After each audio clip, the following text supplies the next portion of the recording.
సభకి అధ్యక్షత వహిస్తున్నటువంటి తెలంగాణ జాగృతి అధ్యక్షులు మాజీ పార్లమెంట్ సభ్యులు ప్రస్తుతం ఎమ్మెల్సీ కవిత గారికి, వేదిక మీద ఉన్న పెద్దలందరికీ, హాజరైన ఉద్యమ సహచరులందరికీ కూడా పేరు పేరున స్వాగతం పలుకుతూ నమస్కారాలు తెలియజేస్తూ, ఇవాళ నేను ఒక ప్రత్యక్ష సాక్షిగా మీ ముందర మాట్లాడదలుచుకున్నాను.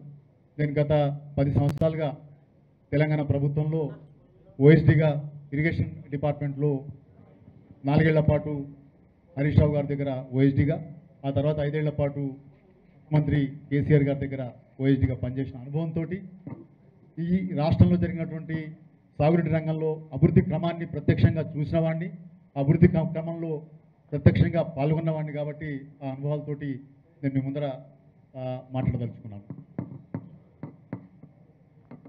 తెలంగాణ ఎన్నికలు 2023లో జరిగినప్పుడు అంతకుముందు ఎన్నికల ముందు కానీ ఎన్నికల తర్వాత కానీ మన గత ప్రభుత్వం మీద చేస్తున్న ఆరోపణలు ఏంటంటే ఇరిగేషన్ రంగంలో తెలంగాణ అంతా ఆగమైపోయింది, ఏమీ జరగలేదు, అంతా ప్రచారమే తప్ప అసలు జరిగింది శూన్యం, వాస్తవం లేదు, ఇరిగేషన్ వ్యవస్థ అంతా అన్యాయం అయిపోయింది, ఆగమాగం అయిపోయింది అనే పద్ధతిలో ఎన్నికలకు ముందు ప్రచారం జరిగింది, ఎన్నికల తర్వాత కూడా ప్రచారం జరిగింది.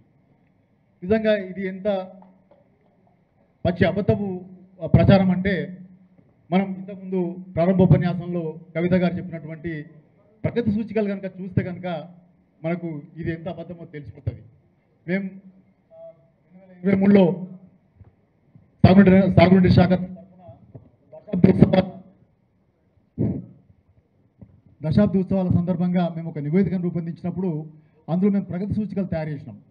ఇది అన్ని డిపార్ట్మెంట్ల ద్వారా సమాచారం సేకరించి ఆథెంటిక్గా నిర్ధారించుకొని ఆ ప్రగతి సూచికలని మేము ఈ పుస్తకంలో పొందుపరిచాం. ఆ పుస్తకం దాదాపు ఆ రోజు పబ్లిష్ చేసినప్పుడు అందరికీ అందుబాటులో ఉన్నది.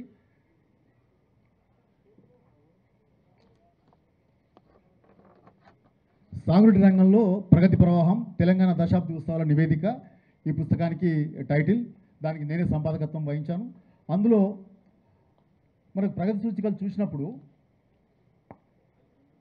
పంటల దిగుబడి సంగతి చూద్దాం. మేడం గారు చెప్పారు, కానీ ఇంకా చాలా అథెంటిక్గా 4 పంటలకు సంబంధించిన సమాచారాన్ని మేము వ్యవసాయ శాఖ, మార్కెటింగ్ శాఖ నుంచి మేము సేకరించినప్పుడు వరి ధాన్యం 2015-16లో ఇది 1000 మెట్రిక్ టన్నుల యూనిట్లలో మేము చెప్తున్నాను, 1000 మెట్రిక్ టన్నులు. ఇప్పుడు చెప్పేదంతా కూడా 1000 మెట్రిక్ టన్నులకు సంబంధించిన యూనిట్స్ కాబట్టి వరి ధాన్యం 4570 1000 మెట్రిక్ టన్నులు ఉంటే 2022-23కి వచ్చేటప్పటికి అది 26285కి పెరిగింది. 4570 నుంచి 26285కు పెరగడం. అట్లనే మక్కలు 2015-16లో 1751 మెట్రిక్ టన్నులు 1000 మెట్రిక్ టన్నులు ఉంటే ఇది 2022-23కి వచ్చేటప్పటికి 2882కి పెరిగింది.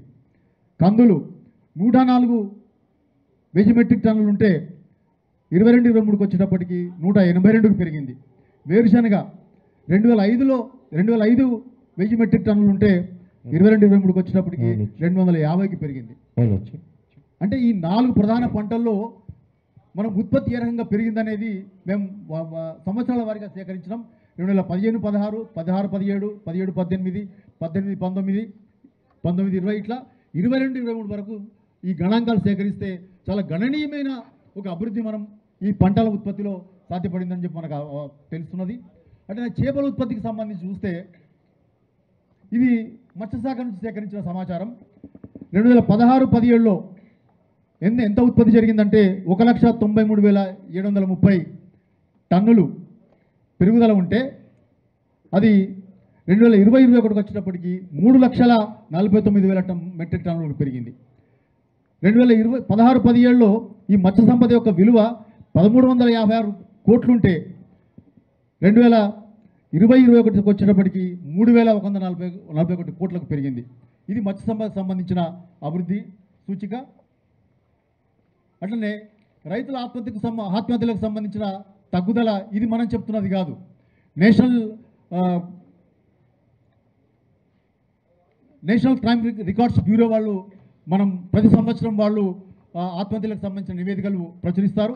అందులో వాళ్ళు ప్రచురించిన నాటికి 2022 వ్యవసాయ సంక్షేమం కారణంగా రైతుల ఆత్మహత్యలకు పాల్పడిన సంఘటనలు మనకు 90% నీటి సౌకర్యం ఉన్న పంజాబ్లో, 80% నీటి సౌకర్యం ఉన్న హర్యానాలో రైతుల ఆత్మహత్యల శాతం పెరిగింది అక్కడ. అదేవిధంగా మన దగ్గర ఈ 10 ఏళ్ల సాగునీటి రంగంలో సాధించిన అభివృద్ధి కారణంగా లేదా రైతాంగానికి ఇచ్చిన ప్రోత్సాహకాల కారణంగా 50% మనకు ఆత్మహత్యల సంఖ్య తగ్గింది ఇక్కడ. అదే సమయంలో ఒకప్పుడు తెలంగాణకు ఏర్పడక ముందు విదర్భలో, ఇటు తెలంగాణలో, రెండు పక్కపక్కన రాష్ట్రాలు ప్రాంతాలు, విదర్భలో అత్యధికంగా ఆత్మహత్యలు జరిగినాయి, ఇటు తెలంగాణలో అత్యధికంగా ఆత్మహత్యలు జరిగినాయి, రైతుల ఆత్మహత్యలు. తెలంగాణ ఏర్పడిన తర్వాత మనం 10 ఏళ్లలో సాధించిన ప్రగతిని చూస్తే ఆత్మహత్యలు మన దగ్గర గణనీయంగా తగ్గిపోవడం, విదర్భలో అదే క్రమం కొనసాగడం మనం చూస్తూ వస్తున్నాం. కాబట్టి నేషనల్ క్రైమ్ బ్యూరో రికార్డ్స్ ప్రకారం కూడా రైతుల ఆత్మహత్యలు తెలంగాణ ఏర్పడిన తర్వాత గణనీయంగా తగ్గిపోవడం మనం చూసినాం. ఇదంతా దేనికి కారణం అంటే సాగునీటి సౌకర్యం కల్పన, అట్లనే రైతు బంధు, రైతు బీమా, ఇటువంటి రైతాంగ ప్రోత్సాహకాలు మనం ఇచ్చినందువల్ల మనకి రైతుల ఆత్మహత్యల్లో గణనీయమైన తగ్గుదల కనబడదు. అట్లనే భూగర్భ జలాల మట్టం ఎట్లా పెరిగిందంటే మెదక్ జిల్లాలో, నిజానికి కరువు ప్రాంతం ఇది, మెదక్ జిల్లాలో 2019లో 25.7 మీటర్ల కింద ఉంటే అది 11.32 మీటర్లకు పెరిగింది. సంగారెడ్డిలో 23.47 మీటర్ల లోతున ఉంటే అది 2023 నాటికి 10.7 పెరిగింది. ఇట్లా మహబూబ్నగర్, సిద్దిపేట, రంగారెడ్డి ఇవన్నీ కరువు ప్రాంతాలు, యాదాద్రి, రాజన్న సిరిసిల్ల, నల్గొండ జిల్లా, ఇటువంటి కరువు జిల్లాల్లో కూడా మనకు ఈ భూగర్భ జలాల మట్టం గణనీయంగా పెరగడం మనం చూస్తే నల్గొండ జిల్లాలో అన్నిటికంటే చాలా తక్కువగా 7.31 మీటర్లకు పెరగడం మనం చూస్తాం. ఇట్లా అన్ని ప్రగతి సూచికల్లో ఏ ప్రగతి సూచిక చూసినా కూడా మన తెలంగాణ భారతదేశంలోనే అన్ని రంగాల్లో ఒక నంబర్ 1 స్థాయికి చేరుకున్నదనంటే ఇది ఊరికే సాధ్యం కాలేదు. చాలా అకుంఠిత దీక్షతో, చాలా అద్భుతంగా, వ్యూహాత్మకంగా, ఇంతకుముందు ప్రకాష్ అన్న గారు చెప్పినట్టు 3 అంచెల వ్యూహం కాదు, నిజానికి బహుళాంచెల వ్యూహం మనం చేసినందువల్లనే ఇదంతా సాధ్యమైంది. బహుళాంచెల వ్యూహం అంటే మొట్టమొదట మనం తెలంగాణ ఏర్పడగానే కేసీఆర్ గారు ప్రకటించిన ఫ్లాగ్షిప్ ప్రోగ్రామ్ మిషన్ కాకతీయ, దాని గురించి నవీన్ గారు చాలా వివరంగా మనకు చెప్పున్నారు. మిషన్ కాకతీయలో మనం 46,000 చెరువులని పునరుద్ధరించే కార్యక్రమం చేపట్టినప్పుడు దాన్ని ఒక ప్రజా ఉద్యమంగా మనం తీసుకుపోయినాం. ప్రజల భాగస్వామ్యం పెంచడం, అన్ని డిపార్ట్మెంట్లను సమన్వయం చేసి చాలా అద్భుతంగా మనం ఆ మిషన్ కాకతీయను అమలు చేసినందువల్ల చాలా గొప్ప ఫలితాలు మనం అనుభవించడం. అది నవీన్ గారు మనకు చెప్తున్నారు, మళ్ళీ ఆ విషయాల్లోకి నేను వెళ్ళను. అట్లా మొదటి వ్యూహంగా గత 100 సంవత్సరాలుగా తెలంగాణకు ప్రాణాధారంగా ఉన్న, తెలంగాణ వ్యవసాయానికి, తెలంగాణ రైతాంగానికి ప్రాణాధారంగా ఉన్నటువంటి ఈ చెరువుల వ్యవస్థని పునరుద్ధరించుకోవడం జరిగింది. ఉమ్మడి రాష్ట్రంలో చెరువులను పూర్తిగా విధ్వంసం చేసే విధంగా, అవి నాశనమయ్యే విధంగా చాలా వ్యూహాత్మకంగానే వాళ్ళు వ్యవహరించిండు. వాళ్ళ దృష్టి అంతా కూడా కోస్తాంధ్ర ప్రాంతానికి కాలువల వ్యవస్థని అభివృద్ధి చేయడంలోనే వాళ్ళ టైము, వాళ్ళ ధనం వెచ్చించారు తప్ప తెలంగాణకు ప్రాణాధారంగా ఉన్నటువంటి చెరువుల వ్యవస్థను పూర్తిగా పట్టించుకోలేదు. అవి ధ్వంసమయ్యేలాగా చూశారు. అటువంటి విధ్వంసాన్ని మనం చూసినాం కాబట్టి అది గ్రామీణ ఆర్థిక వ్యవస్థను పూర్తిగా విధ్వంసం చేసింది. కాబట్టి కేసీఆర్ గారు మొట్టమొదటిగా ప్రకటించిన కార్యక్రమం ఈ చెరువుల పునరుద్ధరణ. అది చాలా అద్భుతంగా మనం ప్రజా ఉద్యమంగా చూసుకొని దాన్ని 4 ఫేజెస్లో 27,000 చెరువులను మనం 5,000 కోట్లు ఖర్చు పెట్టి ఆ చెరువుల పునరుద్ధరణ చేసినాం. భారతదేశంలో మైనర్ ఇరిగేషన్ వ్యవస్థ మీద ఇంత పెద్ద ఎత్తున ఖర్చు చేసిన రాష్ట్రం ఈ దేశంలో ఇంతకుముందు చరిత్రలో లేదు. తెలంగాణ మాత్రమే మైనర్ ఇరిగేషన్ వ్యవస్థ మీద 5,000 కోట్లను ఖర్చు పెట్టి 27,000 చెరువులని పునరుద్ధరించడమే కాకుండా మనం వాటి కింద 15 లక్షల ఎకరాలని స్థిరీకరించడం. అట్లనే ఇంతకుముందు చెప్పినట్టు 9 టీఎంసీలు మనం అక్కడ నిల్వ సాధ్యం చేసుకోగలిగినాం. మైనర్ ఇరిగేషన్లో 9 టీఎంసీలు అంటే చిన్న స్టోరేజ్ కాదు, అది చాలా పెద్ద స్టోరేజ్. నిజానికి ఒక్కొక్క చెరువు మనకు 100 MCFT, 50 MCFT, 25 MCFTలో కొలుస్తాం. చాలా చిన్న కొలత అది. టీఎంసీ అనేది చాలా పెద్ద కొలత. 1000 MCFTలు కలిస్తే ఒక టీఎంసీ అవుతుంది. అట్లా ఆ చిన్న చెరువులన్నీ కలిస్తే 9 టీఎంసీల నిల్వ సామర్థ్యాన్ని మనం ఈ చెరువులో మనం నిల్వ చేసుకోగలిగినాం. అట్లా 15 లక్షల ఎకరాలను స్థిరీకరించుకున్నాం. ఇది 15 లక్షల ఎకరాలు మనకు మైదాన్ ఇరిగేషన్ చెరువుల కింద ప్రత్యక్షంగా కనిపిస్తున్న వ్యవహారం ఇది. కానీ దానికి మించి చెరువుల్లో ఎక్కువ కాలం నీరు నిల్వ ఉండడం వల్ల భూగర్భ జలాలు పెరిగినందువల్ల ఈ చెరువులకు బయట ఉన్నటువంటి ఆయకట్టు బోర్ల కింద కూడా చాలా వ్యవసాయం బ్రహ్మాండంగా పెరిగింది. మనకు తెలంగాణలో దాదాపు 30 లక్షల బోర్బావులు ఉన్నాయి. ఉమ్మడి రాష్ట్రంలో బోర్బావుల పరిస్థితి ఏందో ఇంతకుముందు మన వాళ్ళు చెప్పిన సంగతే. అటువంటి 30 లక్షల బోర్బావులన్నీ కూడా రిజిగ్నేట్ అయినాయి. అంటే తెలంగాణలో చెరువులన్నీ ఎక్కువ కాలం నీటిని నిల్వ ఉంచుకునే విధంగా మనం పూడికలు తీసినందువల్ల ఎక్కువ కాలం నిల్వ ఉండడం సాధ్యమైంది. ఆ నిల్వ ఉండడం వల్ల భూగర్భ జలాలు రీఛార్జ్ అయినాయి. ఆ రీఛార్జ్ అయినందువల్ల మనకు భూగర్భ బావులు రిజ్యూనేట్ అయినాయి. మనం ఉచిత కరెంట్ ఇచ్చినాం, 24 గంటల ఉచిత కరెంట్ ఇచ్చినందువల్ల ఆ భూగర్భ బావుల కింద పెద్ద ఎత్తున వ్యవసాయం సాగింది. కనీసం ఒక బావు కింద మనం 1.5 ఏకర్స్ అనుకున్నా కూడా దాదాపు 45 లక్షల ఎకరాలు మనకు బోర్ బావుల కింద మిషన్ కాకతీయ పరోక్ష ఎఫెక్ట్, అది స్పిన్ ఆఫ్ ఎఫెక్ట్గా మనం భావించాలి. మిషన్ కాకతీయని సమర్థవంతంగా అమలు చేసినందువల్ల బోర్ బావుల కింద దాదాపు 45 లక్షల ఎకరాలు మనకు సాగులోకి రావడం జరిగింది. ఇది చాలా ప్రధానమైన ప్రభావం మనం మిషన్ కాకతీయ ద్వారా తీసుకొచ్చినాం. ఇక రెండవ అంశం ఏంటంటే పెండింగ్ ప్రాజెక్టులు. జలయజ్ఞంలో ఇంతకుముందు అన్న చెప్పినట్టు జలయజ్ఞంలో చాలా ప్రాజెక్టులు టేకప్ చేశారు. కానీ ఏవి కూడా అవి పెండింగ్ ప్రాజెక్టులో మిగిలిపోయినాయి తప్ప అవి నీళ్ళు ఇచ్చే ప్రాజెక్టులో మారలేదు. మహబూబ్నగర్ జిల్లాలో ముఖ్యంగా చూసినప్పుడు కల్వకుర్తి, నెట్టెంపాడు, భీమా, కోయిల్ సాగర్ ఇటువంటి ప్రాజెక్టులు. ఆదిలాబాద్ జిల్లాకు వస్తే కొమ్రం భీం, ఇటువంటి చాలా 9 మీడియం ప్రాజెక్టులు ఉన్నాయి. అట్లనే ఇంకా చాలా ప్రాజెక్టులు పెండింగ్ ప్రాజెక్టులో మిగిలిపోయిన సందర్భంగా ప్రణేత చేవెళ్ళ, పాలమూరు రంగారెడ్డి, డిండి ప్రాజెక్టులు ఇవైతే టేకప్ చేయలేదు. శాంక్షన్ చేశారు కానీ వాటిని టేకప్ చేయలేదు, అటకెక్కించి మూలపడేశారు. ఇట్లా చాలా ప్రాజెక్టులు పెండింగ్ ప్రాజెక్టులో మిగిలిపోయి ఉన్న సమయంలో కేసీఆర్ గారు వాటి మీద దృష్టి పెట్టి ఒక సంవత్సరం పాటు మేధోమథనం జరిగి వాటిని సమీక్షించి వాటిలో ఉన్న లోపాలేంటివి, వాటిలో ఉన్న సమస్యలు ఏంటివి అనేది కులంకషంగా చర్చించి వాటిని పూర్తి చేయడానికి ప్రణాళికబద్ధంగా ముందుకు పోవడానికి రూపకల్పన చేశాడు. అట్లా మొట్టమొదటిగా కరువు జిల్లాలైనటువంటి నీటి వనరులు ఉన్నటువంటి ఈ మహబూబ్నగర్ జిల్లాని, ఆదిలాబాద్ జిల్లాని మొట్టమొదటిగా కేంద్రీకరించి అక్కడ మహబూబ్నగర్ జిల్లాలో ఉన్నటువంటి ఈ 4 ప్రాజెక్టులు, అట్లనే ఆదిలాబాద్ జిల్లాలో ఉన్నటువంటి పెండింగ్ మీడియం ప్రాజెక్ట్స్ అన్నింటినీ కూడా పూర్తి చేయడానికి ఆయన సంకల్పించడం జరిగింది.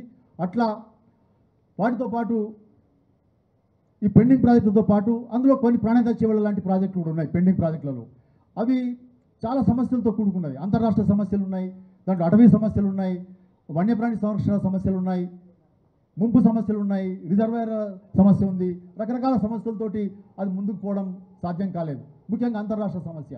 తుమ్మిడేటి దగ్గర బ్యారేజ్ ప్రపోజ్ చేసినప్పుడు అక్కడ 152 మీటర్ల ఎఫ్ఆర్ఎల్ తోటి ఏకపక్షంగా ఎటువంటి ఒప్పందం లేకుండా, మహారాష్ట్రతోటి ఎటువంటి ఒప్పందం లేకుండా, మహారాష్ట్ర కన్సెంట్ తీసుకోకుండా ఏకపక్షంగా నిర్ణయాలు తీసుకొని టెండర్లు పిలిచి 28 ప్యాకేజీలుగా విభజించి ఒక్క బ్యారేజ్ పనులు వదిలిపెట్టేసి ఎక్కడైతే నీళ్లు రావాల్సి ఉన్నాయో ఆ ప్యాకేజీలు వదిలిపెట్టి మిగతా అన్ని ప్యాకేజీలు అడిగి ప్యాకేజీలలో పనులు ప్రారంభించారు.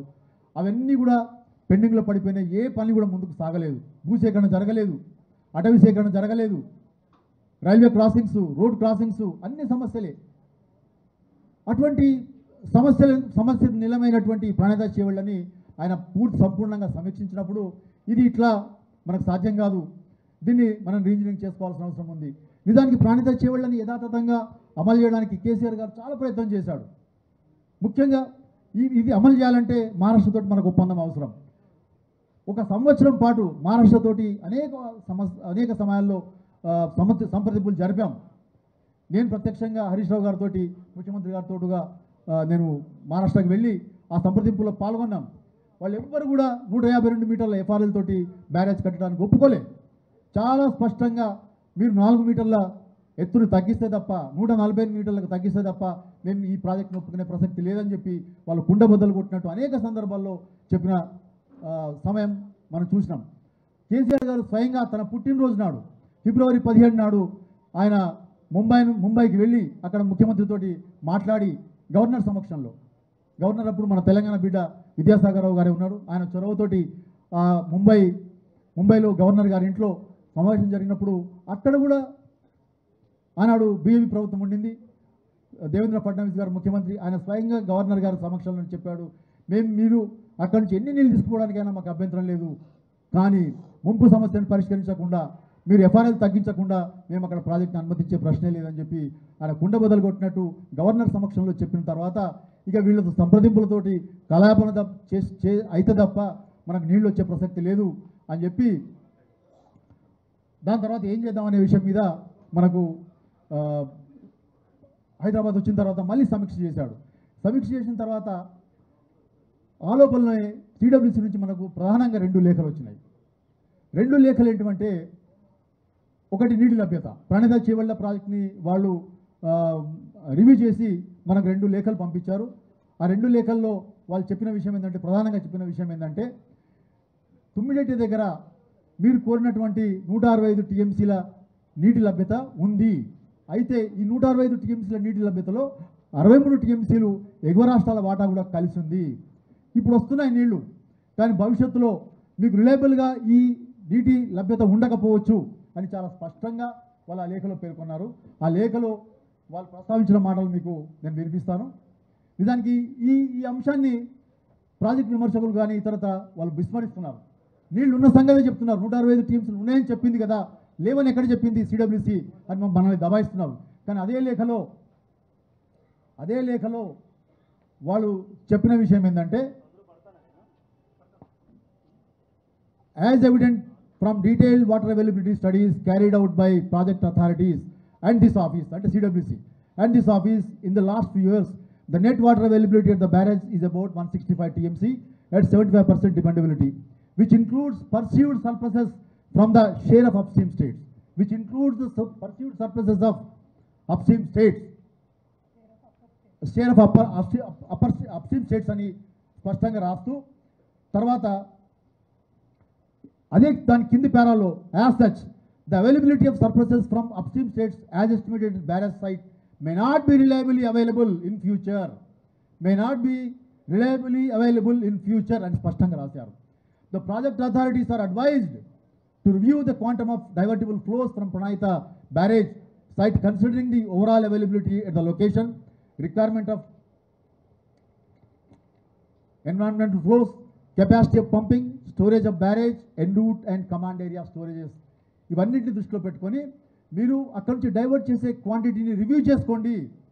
ఎందుకంటే మీకు మేము చెప్పినటువంటి 165 టీఎంసీల నీటి లభ్యత భవిష్యత్తులో ఉండబోదు అని చాలా స్పష్టంగా ఇందులో హెచ్చరిక చేశారు. మనకు శ్రీరామ్ సాగర్ ప్రాజెక్టులో, నాగార్జున సాగర్ ప్రాజెక్టులో అనుభవం ఉన్నది. అవి ప్రాజెక్టు కట్టినప్పుడు పుష్కలంగా నీళ్ళు వచ్చినాయి. శ్రీరామ్ సాగర్ ప్రాజెక్టులోకి మనకు సమస్య లేకుండే, నాగార్జున సాగర్ ప్రాజెక్టులకు పుష్కలంగా నీళ్ళు వచ్చినాయి. ఎందుకు వచ్చినాయి? ఎగువ రాష్ట్రాల్లో ప్రాజెక్టులు వాళ్ళ వాటాలు వాడుకోలేదు కాబట్టి. ఎప్పుడైతే ఎగువ రాష్ట్రాలు వాళ్ళ ప్రాజెక్టులు కట్టుకొని నీటి వినియోగం స్టార్ట్ చేసిండ్రో శ్రీరామ్ సాగర్ ప్రాజెక్టు కరువు మొదలైంది, ఇన్ఫ్లోస్ తగ్గిపోయినాయి.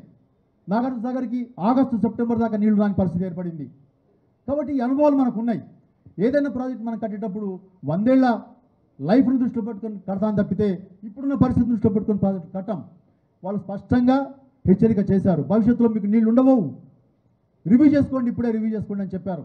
మనకు నాగార్జున సాగర్, శ్రీరామ్ సాగర్ ప్రాజెక్ట్ అనుభవాలు మనకు ఉన్నాయి కాబట్టి ఆ అనుభవాలను దృష్టిలో పెట్టుకొని, ఈ హెచ్చరికలను దృష్టిలో పెట్టుకొని కేసీఆర్ గారు ఆ రోజు ఈ విషయం మీద సంపూర్ణమైన రివ్యూ చేసి మనకి ఇక్కడ నీటి లభ్యత లేదు కాబట్టి మనం తుమ్మిడెట్టి ప్రాజెక్ట్ని డిస్పెల్ చేయడం లేదు, వదిలేయడం లేదు. దాన్ని అక్కడ ప్రాజెక్ట్ కట్టుకుందాం, తుమ్మిడెట్టి దగ్గర ప్రాజెక్ట్ నిర్మాణం చేద్దాం. కానీ అక్కడ అవైలబుల్ ఉన్న నీళ్ళని కేవలం ఆదిలాబాద్ జిల్లాకే మాత్రం పరిమితం చేసి మిగతా జిల్లాల అవసరాల కోసం ప్రత్యామ్నాయ స్థలాన్ని వెతుకుదామని చెప్పి ఆయన ప్రతిపాదించడం. ఆ తర్వాత వ్యాప్కోస్ వాళ్ళు, రిటైర్డ్ ఇంజనీర్స్ అందరూ కలిసి లెడార్ సర్వే రిపోర్ట్స్ని ఆధారం చేసుకొని వాళ్ళు మేడిగడ్డ స్థలాన్ని ఎంపిక చేశారు. మేడిగడ్డ స్థలం అనువైందని చెప్పి చెప్పడానికి ఇంతకుముందు అన్న చెప్పినట్టు టి హనుమంతరావు గారు చాలా ఫేమస్ ఇంజనీర్, ఐక్యరాజ్య సమితికి అడ్వైజర్గా పనిచేసిన వ్యక్తి. ఆయన 1990లో ఈ గోదావరి జలాల వినియోగానికి సంబంధించి ఒక అద్భుతమైన రిపోర్ట్ తయారు చేశాడు, స్టెప్ లాడర్ టెక్నాలజీ అనే పేరు మీద. అంటే వరుస బ్యారేజీలు కట్టాలి, గోదావరిని మనం హార్నెస్ చేయాలంటే, ఎందుకంటే గోదావరి మీద మనకు పెద్ద బ్యారేజీలు వీలు కాదు కాబట్టి చిన్న చిన్న వరుస బ్యారేజీలు కట్టుకుంటూ ఆ బ్యారేజీల నుంచి నీటిని వినియోగించుకోవాలనే పద్ధతిలో ఆయన వరుస బ్యారేజీలు ప్రపోజ్ చేశాడు. ఆ వరుస బ్యారేజీలు ప్రపోజ్ చేసిన ఒక బ్యారేజీ మేడిగడ్డ దగ్గర అతను ప్రపోజ్ చేశాడు. అవన్నీ వెంకటేశం గారు మీకు చెప్పారు ఏ సైట్లలో బ్యారేజీలు ప్రపోజ్ చేశాడు. అట్లా హనుమంతరావు గారు ప్రపోజ్ చేసినటువంటి స్టెప్ లాడర్ టెక్నాలజీలో కూడా ఈ మేడిగడ్డ దగ్గర ఒక బ్యారేజ్ అతను ప్రపోజ్ చేస్తున్నాడు. ఈ సంగతులన్నీ కూడా కేసీఆర్కి చాలా స్పష్టంగా తెలుసు. ఎందుకంటే అవి 1990లో చంద్రబాబు నాయుడు ప్రభుత్వానికి సమర్పించిన రిపోర్ట్ కాబట్టి చంద్రబాబు నాయుడు ప్రభుత్వంలో మంత్రిగా పనిచేసినటువంటి కేసీఆర్ గారికి ఆ స్టెప్ లాడర్ టెక్నాలజీ మీద హనుమంతరావు గారు తయారు చేసిన రిపోర్టు కూలంకషంగా తెలుసు కాబట్టి ఆయన ఈ మేడిగడ్డ దగ్గర అనువైన స్థలమని హనుమంతరావు గారే ప్రపోజ్ చేసింది కాబట్టి దాన్ని ఎగ్జామిన్ చేద్దామని చెప్పి అందరితో కలిసి కూర్చొని ఎగ్జామిన్ చేసినప్పుడు అది అనువైన స్థలం అని తెలిసింది. రిటైర్డ్ ఇంజనీర్స్ చాలా వాళ్ళు ప్రత్యక్షంగా వెళ్ళి ఫిజికల్గా దాన్ని వెరిఫై చేసి అక్కడ ఫీజిబిలిటీ ఉంది, బ్యారేజ్ కట్టొచ్చు, 105 ఎఫ్ఆర్ఎల్ దగ్గర మనం బ్యారేజ్ కట్టుకునేందుకు అక్కడ అవకాశం ఉందని చెప్పి వాళ్ళు ప్రపోజ్ చేశారు. కేసీఆర్ గారు మొదట మేడిగడ్డ నుంచి డైరెక్ట్గా మిడ్మానేర్కి మనం అలైన్మెంట్ ప్రపోజ్ చేసినప్పుడు అది ఎగ్జామిన్ చేయండి అని చెప్పి వాళ్ళకి అసైన్మెంట్ ఇచ్చినప్పుడు వాళ్ళు స్పష్టంగా చెప్పారు. వాళ్ళ రిపోర్ట్లో వాళ్ళు డినై చేసింది ఏంది, ఎల్లంపల్లి నుంచి మిడ్మానేర్కి డైరెక్ట్గా అలైన్మెంట్ సాధ్యపడదు, దాన్ని మాత్రమే వ్యతిరేకించిన తప్ప వాళ్ళు మేడిగడ్డ బ్యారేజ్ని ఎప్పుడు వ్యతిరేకించలే. ఇంతకుముందు దామోదరెడ్డి గారు ఆ విషయం చెప్పారు మీకు. ఆ రిపోర్ట్లో చాలా స్పష్టంగా మేడిగడ్డని సమర్థించు, మేడిగడ్డ బ్యారేజ్ని సమర్థిస్తూ అనేక సార్లు 3 సార్లు 4 సార్లు ప్రస్తావించారు. వాళ్ళు వ్యతిరేకించింది direct alignment Medigadda to Mid Manair. అది మిడ్మానేర్ అది దాన్ని కేసీఆర్ గవర్నమెంట్ హానర్ చేసింది, వాళ్ళ సూచనలు పరిగణలోకి తీసుకున్నది. అది సాధ్యం కాదనే విషయాన్ని అర్థం చేసుకున్న తర్వాత ఆ అలైన్మెంట్ వదిలేసి నదీ మార్గాన్ని ఎంచుకున్నారు వాళ్ళు. కేసీఆర్ గారు నదీ మార్గాన్ని ప్రపోజ్ చేశారు. అప్పుడు అదనంగా ఈ అన్నారం సుందిళ్ళ 2 బ్యారేజీలు రావడం, 2 పంప్ హౌసులు రావడం మనం అందరం చూసిందే. అవన్నీ నిర్మాణం అయిపోయినాయి. అట్లా అదనంగా 2 బ్యారేజీలు రావడం, 3 మొత్తంగా గోదావరి మీద ఎల్లంపల్లి నుంచి మధ్యలో 3 బ్యారేజీలు రావడం, ఎల్లంపల్లికి 100 మీటర్ల నుంచి మనం వీళ్ళు 105 ఎఫ్ఆర్ఎల్ పెట్టమని సూచన చేసినప్పటికీ అక్కడ ముంపు కారణంగా మరో టెక్నికల్ రీజన్స్ కారణంగా అక్కడ స్టోరేజ్ మరింత పెరిగే అవకాశం ఉన్న కారణంగా 100 మీటర్స్కే ఎఫ్ఆర్ఎల్ ఫిక్స్ చేసుకొని అక్కడ నుంచి ఎల్లంపల్లి 148 ఎఫ్ఆర్ఎల్కు మనం 3 బ్యారేజీల ద్వారా 3 పంప్ హౌస్ల ద్వారా వీటిని తీసుకురావడం జరిగింది. అక్కడ నుంచి ఇక అలైన్మెంట్లో ఏ మార్పు లేదు. ప్రణిత చెవులలో ఏదైతే ప్రపోజ్ చేసిన అలైన్మెంట్ ఉందో అదే అలైన్మెంట్ కొనసాగించడం జరిగింది. కాకపోతే రిజర్వాయర్ల కెపాసిటీని మనం పెంచుకున్నాం. ఎందుకు? సిడబ్ల్యూసీ కూడా దాని మీద సూచన చేసింది. మీ దగ్గర రిజర్వాయర్ల కెపాసిటీ చాలా తక్కువగా ఉంది, ప్రణిత చెవులలో మీరు ప్రపోజ్ చేసిన రిజర్వాయర్ల కెపాసిటీ 14 టీఎంసీలే ఉంది, కానీ మీరు డైవర్ట్ చేస్తున్న నీటి పరిమాణం 165 టీఎంసీలు. 165 టీఎంసీలు పరిమాణం కలిగిన నీటిని డైవర్ట్ చేసి ఎక్కడ పెట్టుకుంటారు మీరు? వీటికి స్టోరేజ్ లేదు. 14 టీఎంసీల స్టోరేజ్ కెపాసిటీ కలిగిన ప్రాణాయ చేవేళ్లలో మీరు ఆర్టిఫిషియల్ జలాశయాలు నిర్మించుకోండి, లేదా ఆల్రెడీ ఆన్లైన్ జలాశయాల యొక్క కెపాసిటీని పెంచుకోండి అని చెప్పి చాలా స్పష్టంగా వాళ్ళు మన రాష్ట్ర ప్రభుత్వానికి, ఉమ్మడి రాష్ట్ర ప్రభుత్వానికి లేఖలు రాశారు. దాంట్లో వాళ్ళు పేర్కొన్న ఆ మాటలు మీకు చదివి వినిపిస్తాను. There are 23 major online reservoirs and 1096 minor tanks within the command and in vicinity. Beside these tanks, there is requirement of artificial reservoirs also for creating within and around the project area, either by increasing the capacity of existing reservoirs, tanks, or creating additional new tanks. ఇంత స్పష్టంగా రిజర్వాయర్ల capacity అడిక్వేట్గా లేదు మీ దగ్గర. Pranitha చెవులలో అడిక్వేట్గా రిజర్వాయర్ల capacity లేదు. Artificial reservoirs ద్వారా లేదా online reservoirs యొక్క కెపాసిటీని పెంచుకోవడం ద్వారా మీరు రిజర్వాయర్ స్టోరేజ్ కెపాసిటీని పెంచండి అని చెప్పి వాళ్ళు సూచించారు. ఈ సూచనను కూడా కేసీఆర్ ప్రభుత్వం పట్టించుకొని 14 టీఎంసీల స్టోరేజ్ కెపాసిటీని 341 టీఎంసీల స్టోరేజ్ కెపాసిటీకి పెంచింది. ఈ లింక్ 4లో అంటే మిడ్మానేర్ నుంచి మల్లన్న సాగర్ దాకా ఉండే 4 రిజర్వాయర్స్లో కెపాసిటీని అన్నపూర్ణలో 3.5 టీఎంసీ, రంగనాథ సాగర్లో 3 టీఎంసీ, మల్లన్న సాగర్లో 50 టీఎంసీ, అటు కొండపోచమ్మలో 15 టీఎంసీలు పెంచుకొని బస్వాపూర్లో 11 టీఎంసీలు, ఇట్లా ఆన్లైన్ రిజర్వాయర్స్ యొక్క కెపాసిటీని పెంచుకొని మొత్తంగా ప్రాజెక్ట్ సిస్టంలో 141 టీఎంసీల రిజర్వాయర్ కెపాసిటీని మనం పెంచుకున్నాం. ఇదంతా కూడా సిడబ్ల్యూసీ యొక్క సూచనల ఆధారంగా చేసిందే, మనం చేసింది కాదు. కేసీఆర్ గారు ఈ సిడబ్ల్యూసీ యొక్క సూచనలని పరిగణలోకి తీసుకున్నారు, నీటి లభ్యతపై సూచనలు హెచ్చరికలు పరిగణలోకి తీసుకున్నారు, అట్లనే రిజర్వాయర్ కెపాసిటీలకు సంబంధించిన సూచనలు కూడా పరిగణలోకి తీసుకొని దాన్ని రీఇంజనీరింగ్ చేయడం జరిగింది. ఆ రీఇంజనీరింగ్ చేసిన తర్వాత ఇవాళ ప్రాజెక్టు ఈ రూపంలో మనకు సాక్షాత్కారం అయింది. అయితే ప్రాజెక్టులో కొంత ప్రాజెక్టు 2019లో అంటే 3.5 సంవత్సరాల కాలంలోనే మనం ఒక జిజాంటిక్ ప్రాజెక్ట్ని ఎన్ని కాంపోనెంట్స్ ఉన్నాయంటే దీంట్లో పంప్ హౌజులు, బ్యారేజ్లు 3 ఉన్నాయి, 3 పంప్ హౌజులు 21 పంప్ హౌజులు, తర్వాత టనల్స్, కెనాల్స్, జిజాంటిక్ స్ట్రక్చర్స్. అటువంటి స్ట్రక్చర్స్ మనం 3.5 సంవత్సరాల్లో పూర్తి చేసామనంటే అది నేను ఇన్సెప్షన్ నుంచి చూసిన వాడిని కనుక, అది పనులు ప్రారంభమైన కాడి నుంచి నేను చూసిన వాడిని కనుక ఇవాళ ప్రాజెక్టును చూస్తే నిజంగా ఇంత అద్భుతమైన స్ట్రక్చర్స్ మనం నిర్మాణం చేసినామా అని మనకే ఆశ్చర్యం కలిగించేంత గొప్ప స్ట్రక్చర్స్ అవి పనిచేస్తున్నాయి. అదేం డిఫంక్ట్ కాలే. ఇప్పటికి కూడా ఈ ప్రభుత్వం వాటిని ఉపయోగించుకుంటున్నది.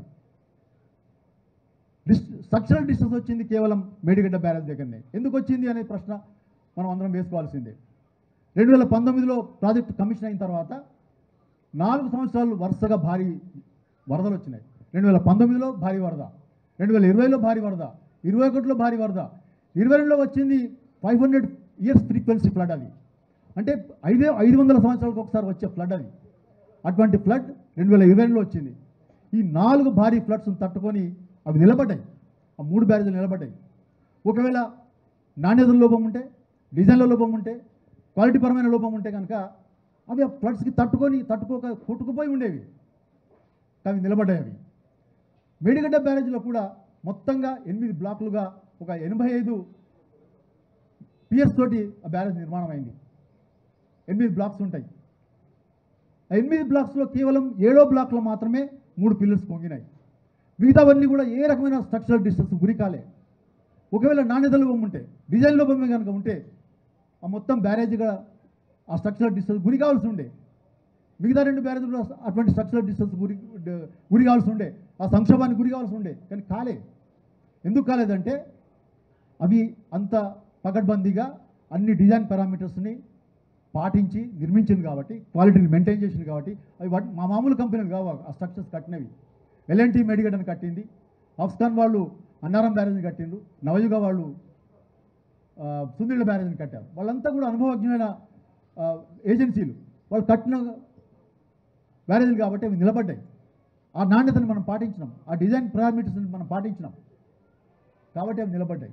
ఇవాళ స్ట్రక్చరల్ డిస్టెన్స్ వచ్చింది కాబట్టి మొత్తంగా బ్యారేజే కూలిపోయిందనే ప్రచారం మనం చూసినాం. బ్యారేజే కొట్టుకుపోయిందంట. ఎక్కడ కొట్టుకుపోయింది? మీరు వాడుకుంటున్నారు కదా, ప్రాజెక్ట్ని వాడుకుంటున్నారు కదా. మేడిగడ్డ బ్యారేజ్లో ఒక 3 పిల్లలు కుంగిపోతే ప్రాజెక్టే కొట్టుకుపోయింది. 1,00,000 కోట్లు గంగపాలు అయిపోయినాయి, నీళ్ల పాలు అయిపోయినాయని చెప్పి ప్రచారం చేశారు. ఎంతటి అబద్ధ ప్రచారం అంటే అది. ప్రాజెక్ట్ కొట్టుకుపోయిందా? ప్రాజెక్ట్ అంటే ఒక మేడిగడ్డ బ్యారేజ్ అయినా ఎన్ని కాంపోనెంట్స్ ఉన్నాయి బ్యారేజ్లో? బోలెడన్ని కాంపోనెంట్స్ ఉన్నాయి. అవన్నీ పనిచేస్తున్నాయి కదా. అవన్నీ పనిచేస్తున్నాయి కాబట్టి మీరు ఆ నీటిని వినియోగించుకుంటున్నారు కదా. ఇప్పుడు మల్లన్న సాగర్ నుంచి మూసీకి మీరు నీటిని సప్లై చేయదలుచుకున్నారు కదా. ఎట్లా చేస్తారు మరి? ప్రాజెక్ట్ కొట్టుకుపోతే ఆ నీటిని ఎట్లా మీరు మల్లన్న సాగర్ నుంచి మూసీకి తీసుకొస్తారు? ప్రాజెక్ట్ ఇంటాక్ట్గా ఉన్నది. అన్ని లింక్స్ బ్రహ్మాండంగా పనిచేస్తున్నాయి. ఒక్క మేడిగడ్డ బ్యారేజ్లో ఆ స్ట్రక్చరల్ డిస్టెన్స్ రావడం వల్ల లింక్ మని మీరు కావాలని డిఫంక్ చేశారు. పని చేయకుండా దాన్ని మూలన పెట్టారు. ఇప్పటికే దామోదర్ రెడ్డి గారు చెప్పారు, ఈ స్థితిలో కూడా స్ట్రక్చరల్ డిస్టెన్స్ ఉన్న మేడిగడ్డ ఆ స్థితిలో ఉన్నప్పటికీ ఒక టీఎంసీని లిఫ్ట్ చేసుకోవడానికి వెసులుబాటు ఉంది. ఇది ఎప్పటి నుంచో ఇంజనీర్లు చెప్తున్నారు. నీటిని లిఫ్ట్ చేయొచ్చు. కొద్దిగా అడ్డుకట్ట వేస్తే ఆ పంప్ హౌస్ దగ్గర కొద్దిపాటి హైట్ పెంచితే ఒక 93 మీటర్ల లెవెల్కి మనం నీటిని పెంచగలిగితే పంప్ హౌస్లోకి నీళ్ళు వస్తాయి. ఇవాళ రబీ సంక్షోభాన్ని ఎదుర్కోబోతున్నది. ఆ సంక్షోభాన్ని నివారించవచ్చు. మీరు సంక్షోభ నివారణ సాధ్యమే. ఈ సంవత్సరం ఈ 7 రబీ పంటలకు నీళ్ళు ఇవ్వడానికి అవకాశం ఉంది. మీకు సంకల్పం కావాలి.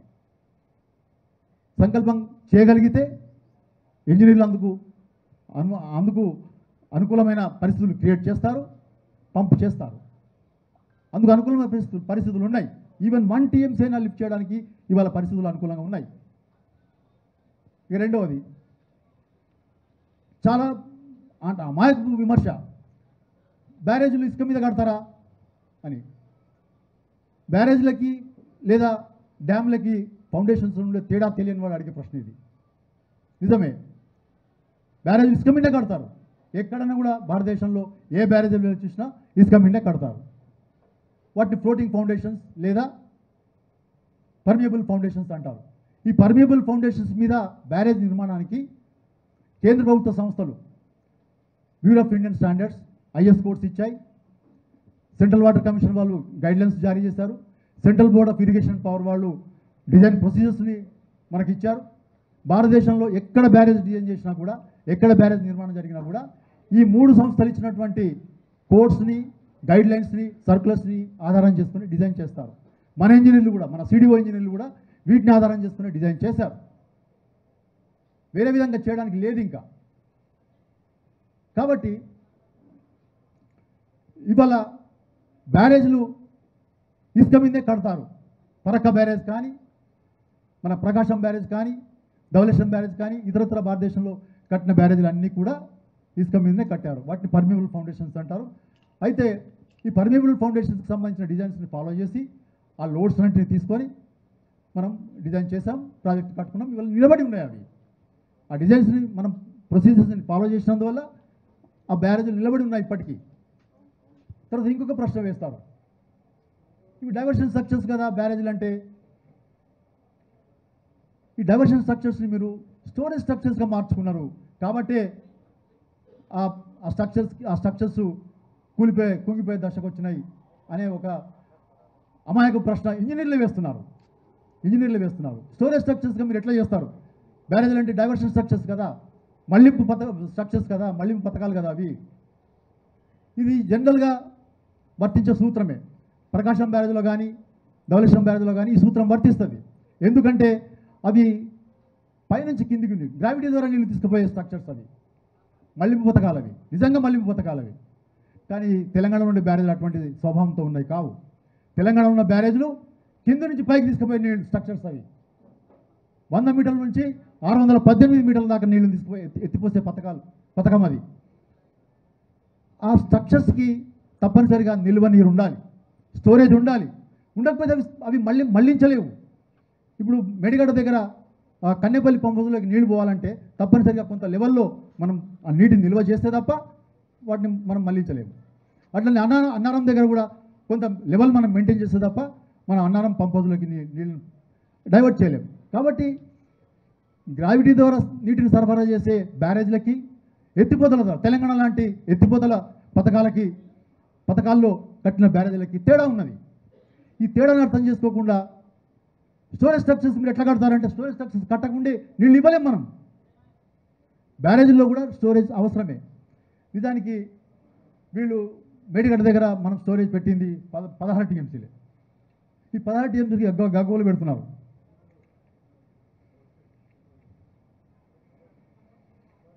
నేను దేశంలో ఉన్నటువంటి, భారతదేశంలో నిర్మాణమైనటువంటి బ్యారేజ్ల కెపాసిటీస్ నేను అధ్యయనం చేసినాను, సమాచారం సేకరించినాను. ఫరక్కా బ్యారేజ్ గురించి ఇంతకుముందు ప్రస్తావించినందుకు అది పశ్చిమ బెంగాల్లో ఉంటుంది. బంగ్లాదేశ్కి భారతదేశానికి మధ్యలో కట్టారు. అక్కడి నుంచి బంగ్లాదేశ్కి భారతదేశానికి వాటర్ సప్లై చేస్తారు గంగానదిని. Farakka barrage gross storage capacity ఎంతో తెలుసా మీకు? 30.5 టీఎంసీ. మన బ్యారేజ్ కెపాసిటీ 16 టీఎంసీలు. ఈ 16 టీఎంసీలకే మీరు స్టోరేజ్ స్ట్రక్చర్ కట్టినరు, దానివల్ల స్ట్రక్చరల్ డిస్టెన్స్ వచ్చిందని చెప్పి మన విమర్శలు గుప్పిస్తున్నారు. 16 టీఎంసీల స్టోరేజ్ అయినా కూడా ఆ వాటర్ కాలమ్ యొక్క బరువుని, లోడ్ని మనం పరిగణలోకి తీసుకోకుండా డిజైన్ చెయ్యం. తప్పనిసరిగా ఓ 10 టీఎంసీలో 10 మీటర్లో 12 మీటర్లో వాటర్ కాలం ఉంటుంది కదా బ్యారేజ్లో. ఆ బ్యారేజ్లో వాటర్ కాలంని తప్పనిసరిగా పరిగణలోకి తీసుకుంటాం. ఆ లోడ్ని పరిగణలోకి తీసుకున్న తర్వాతనే ర్యాప్ ఫౌండేషన్ డిజైన్ చేస్తాం. అది పరిగణలోకి తీసుకోకుండా ఉండరు.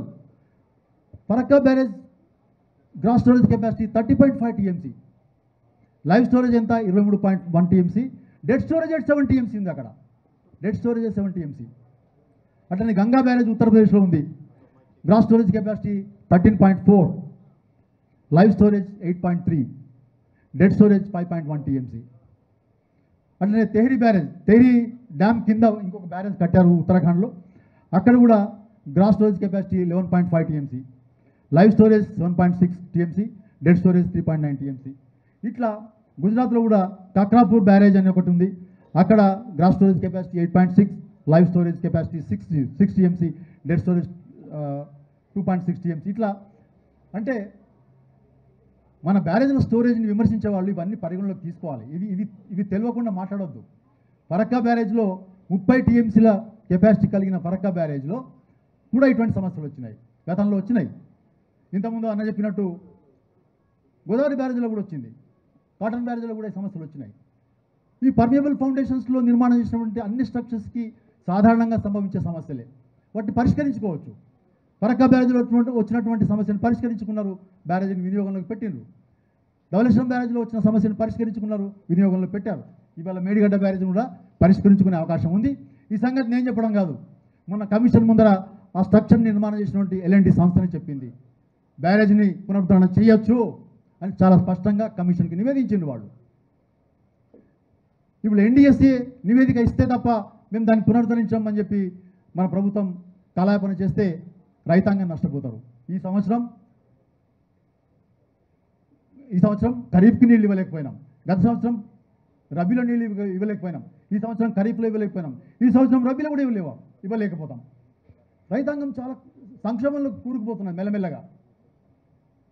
తెలంగాణ రాకముందు అంటే మా కేసీఆర్ ప్రభుత్వం ఎన్నికలకు ముందు ఏదైతే సౌకర్యాలు కల్పించిందో సౌకర్యాలు మెల్లమెల్లగా మురిగెమ్మవుతూ కనిపిస్తున్నది పరిస్థితి. కాళేశ్వరాన్ని పునరుద్ధరిస్తే తప్ప ఈ నీటి సంక్షోభాన్ని మళ్ళీ మనం సవ్యంగా దారిలో పెట్టడానికి వీలేని పరిస్థితి. శ్రీరామ్ సాగర్ ప్రాజెక్టు ఆయకట్టు చరిత్రలో రబీలో కూడా 13 లక్షల ఎకరాలకు సాగునీటి ఇచ్చిన చరిత్ర దాని ప్రాజెక్ట్ చరిత్రలోనే మొట్టమొదటిసారిగా మనం ఇచ్చినాం. 2 పంటలకి ఖరీఫ్లో నీళ్ళు ఇచ్చినాం, 13 లక్షల ఎకరాలకి స్టేజ్ 2తో పాటు. ఇంతకుముందు స్టేజ్ 2 సంగతి మీకు ప్రకాశంగా వివరించాడు.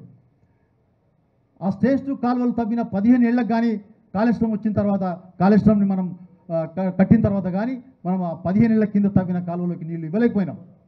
నేను ప్రత్యక్షంగా చూసిన ఉద్యమ సమయంలో మేడం గారు తెలంగాణ విద్యావంతుల వేదిక ఒక సమావేశం జరిపింది నీటి కోసం. వాళ్ళు కాలువలు ఎక్కడైతే ఈ రాజశేఖర రెడ్డి ప్రభుత్వం కాలువలు తవ్విందో ఆ కాలువలోనే ఒక టెంట్ వేసి వాళ్ళు సమావేశం పెట్టింది. నేను విద్యాసాగరరావు గారు ఆ సభలో వెళ్ళి ప్రసంగించినాం. కాలువలని ఆ సమావేశం మందం ఆ బుషెస్ అన్నిటి తొలగించి కొంచెం శుభ్రం చేసి టెంట్ వేసి ఎక్కడి నుంచో జనరేటర్ తీసుకొచ్చి కరెంటు పెట్టి అక్కడ సమావేశం పెడితే మేము ఇదే చెప్పినాం,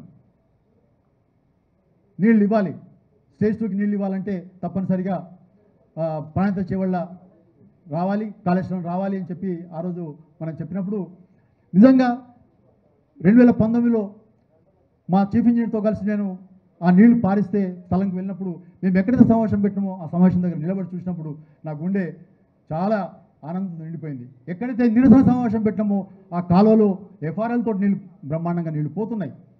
ఇది ఎట్లా సాధ్యమైంది? కాళేశ్వరం వచ్చినందువల్ల సాధ్యమైంది, ఇది సాధ్యం కాకపోవు. ఇది అంగీకరించవలసిన సత్యం, ఇది దాచేస్తే దాగని సత్యం. ఇది తప్పనిసరిగా కాళేశ్వరం వల్ల వేలాది చెరువుల్ని 10,000 చెరువులు నింపినాం. అనేక ప్రాజెక్టుల ద్వారా అనుసంధానం చేసి 10,000 చెరువులు నింపడము, తర్వాత నిజాం సాగర్ ప్రాజెక్టు ఆయకట్టుని స్థిరీకరించడం, శ్రీరామ్ సాగర్ ప్రాజెక్టు ఆయకట్టుని సంపూర్ణంగా స్థిరీకరించడం. సింగూరు కూడా స్థిరీకరణకి ఒక లింక్ కెనాల్ కనుక పూర్తయితే సింగూరు కూడా 40,000 ఎకరాలు అక్కడ స్థిరీకరణకి సాధ్యమవుతుంది. ఇట్లా కాళేశ్వరం ప్రాజెక్టు చాలా ప్రయోజనకారిగా మారిన సంగతి ప్రజల అనుభవంలో ఉన్నది, మన అనుభవంలో కాదు, మనం చెప్తున్నది కాదు, ప్రజలు తమ అనుభవంలో నుంచి చెప్తున్న మాట. తర్వాత ప్రాణయిత మాట్లాడుతున్నారు సార్.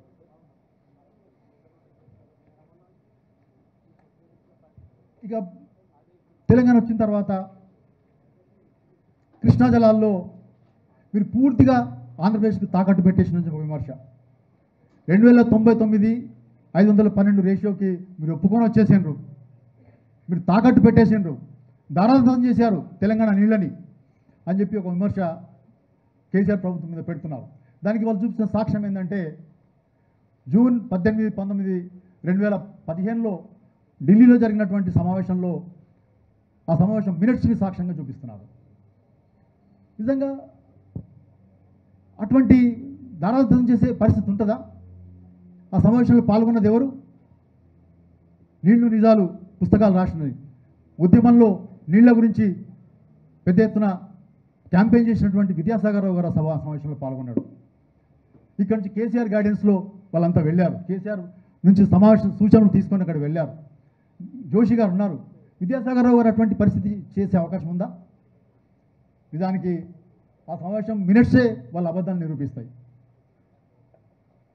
ఒక్క నిమిషం, మీకు ఆ సమావేశంలో పారాగ్రాఫ్స్లో ఏం రాసిండ్రు, వీళ్ళు కొన్ని పారాగ్రాఫ్స్ చదివి మాత్రమే మిగతావి చదవకుండా వదిలిపెట్టేసి ప్రజల్ని తప్పుతో పట్టించే ప్రయత్నం చేస్తున్నారు. ఆ మినిట్స్లో చాలా స్పష్టంగా 3 సార్లు, ఒకసారి కాదు 3 సార్లు, మొదటి పేజీలో 2 సార్లు, చివరి పేజీలో 2 సార్లు ఈ అంశాన్ని మెన్షన్ చేశారు. కేవలం ఆ ఒప్పందం 1 సంవత్సరం కోసం మాత్రమే చేసింది. 2015-16 వాటర్ ఇయర్ కోసం మాత్రమే ఈ ఒప్పందం. దీనివల్ల ఏ ఫోరంలో కూడా, ట్రిబ్యునల్లో కానీ కోర్టులో కానీ ఇతరత్ర ఏ ఫోరంలో కూడా ఈ ఒప్పందం యొక్క ప్రభావం ఉండదు అని స్పష్టంగా రాసుకున్నాం. ఇది కేవలం టెంపరీ మెజర్, వర్కింగ్ అరేంజ్మెంట్ మాత్రమే అని స్పష్టంగా రాసుకున్నాం. అది దయచేసి ఈ సంగతి చెప్పకుండా కేవలం 2099 512కు మీరు ఒప్పుకొని వచ్చారు అనే సంగతిని చెప్తున్నారు తప్పితే అందులో ఆ ఒప్పందంలో ఉన్న అసలు సంగతి చెప్పడం విస్మరిస్తారు, తప్పుదో పట్టించే ప్రయత్నం చేస్తారు. దయచేసి ఆ పారాగ్రాఫ్స్ మీరు వినాలని నేను కోరుతున్నాను.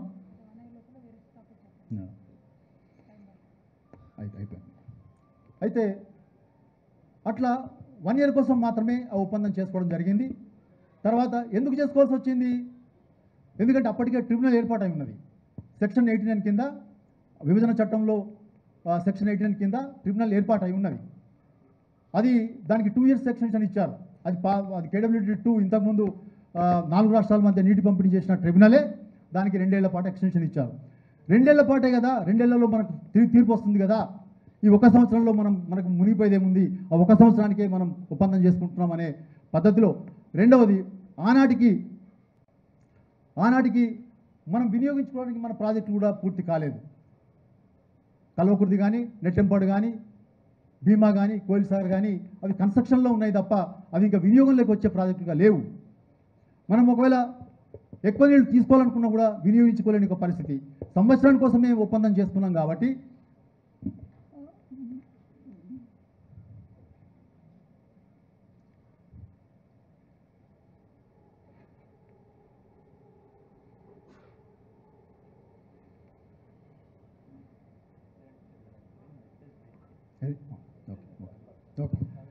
అయితే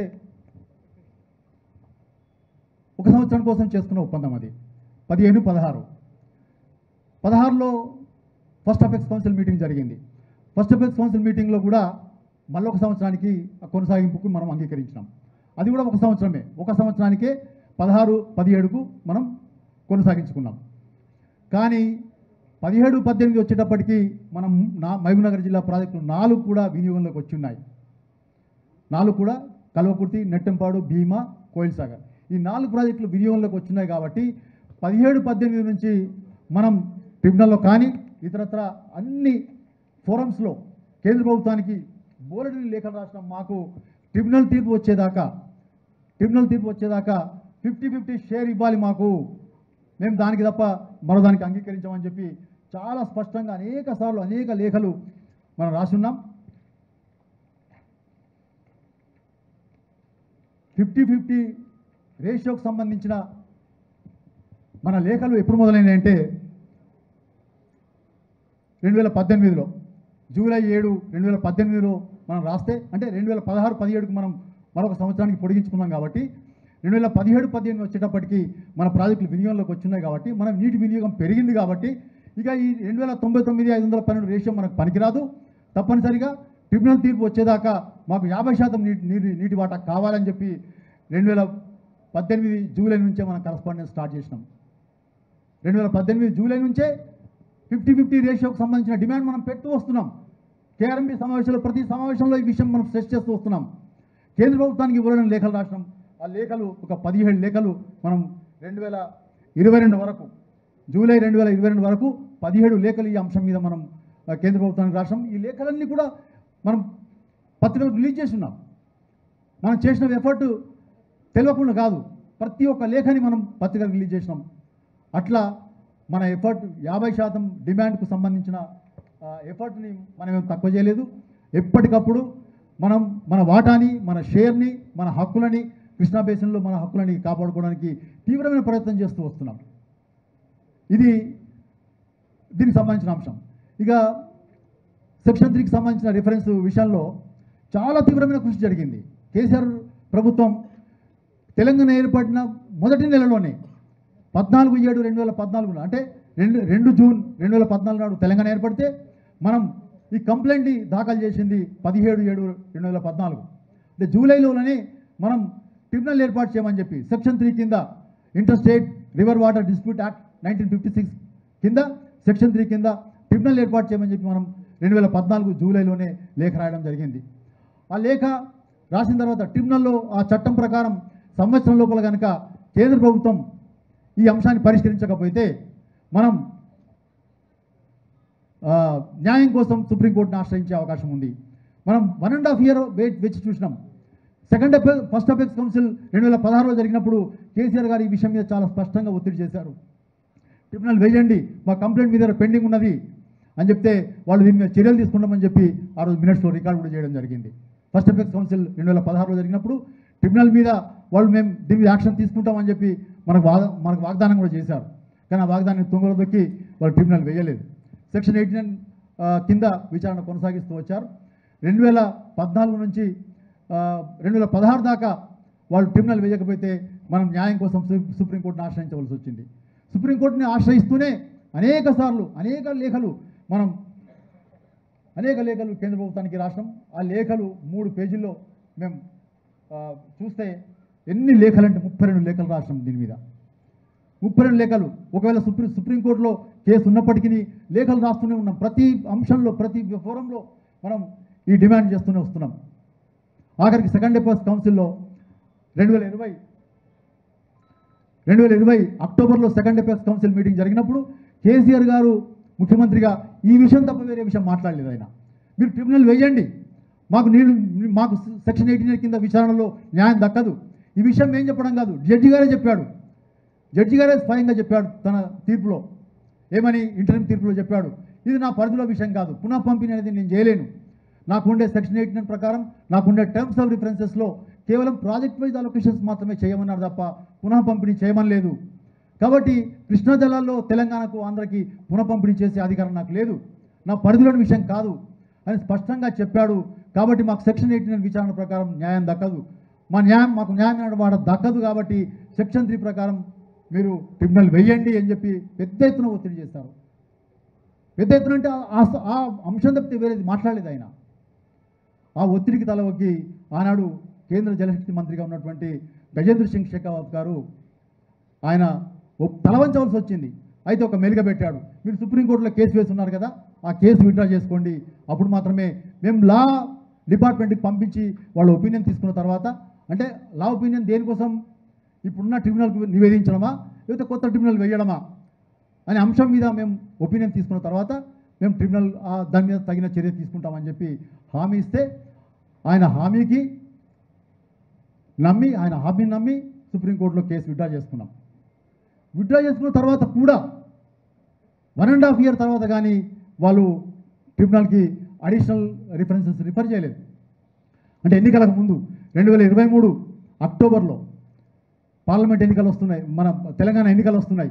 ఎన్నికల్లో ప్రయోజనం పొందడానికి సెక్షన్ 3 రిఫరెన్సెస్ని అడిషనల్ రిఫరెన్సెస్గా ఇప్పుడున్న సెక్షన్ 18 కింద విచారణ చేస్తున్న ట్రిబ్యునల్కే రిఫర్ చేయడం జరిగింది. మొన్నటి తీర్పులో నేను మొదట సెక్షన్ 3 రిఫరెన్సెస్ మీదనే విచారణ చేస్తానని చెప్పి తీర్పు ఇవ్వడం మనందరికీ సంతోషదాయకమైన విషయం. స్వాగతిద్దాం ఆ తీర్పుని. అయితే ఈ కృషి ఎవరిది? దీన్ని విస్మరించాల్సిన అవసరం ఉన్నదా? గత ప్రభుత్వం చేసింది కదా, దాన్ని గుర్తిస్తే తప్పేమున్నది? నిజంగా కూడా కేసీఆర్ ప్రభుత్వం చేసిన కృషి వల్లనే కదా ఇవాళ సెక్షన్ 3 రిఫరెన్స్ వచ్చింది. దాన్ని గుర్తించక తప్పేమున్నది? మీరు ఏం చేయలేదు, మీరు దారాదత్తం చేసినది, మొత్తం నీళ్ళన్నీ ఆంధ్రాకి అప్పచెప్పిందని అనడం సమంజసమా? నిజమా? వాస్తవమా? సెక్షన్ 3 రిఫరెన్స్ కోసం పోరాటం చేసింది కేసీఆర్ ప్రభుత్వమే కదా, వాళ్ళ పోరాట ఫలితమే కదా ఇవాళ రిఫరెన్సెస్ వచ్చినాయి.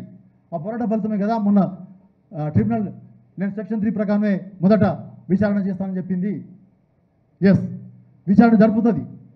మీరు గత ప్రభుత్వం పెట్టినటువంటి డిమాండ్స్ 575 టీఎంసీలు, ఏదైతే కృష్ణా జలాల్లో మనకు న్యాయంగా దక్కాల్సిన వాటా 575 టీఎంసీలు మనం కృష్ణా ట్రిబ్యునల్ ముందర పెట్టి ఉన్నాం, మన డిమాండ్స్ పెట్టి ఉన్నాం.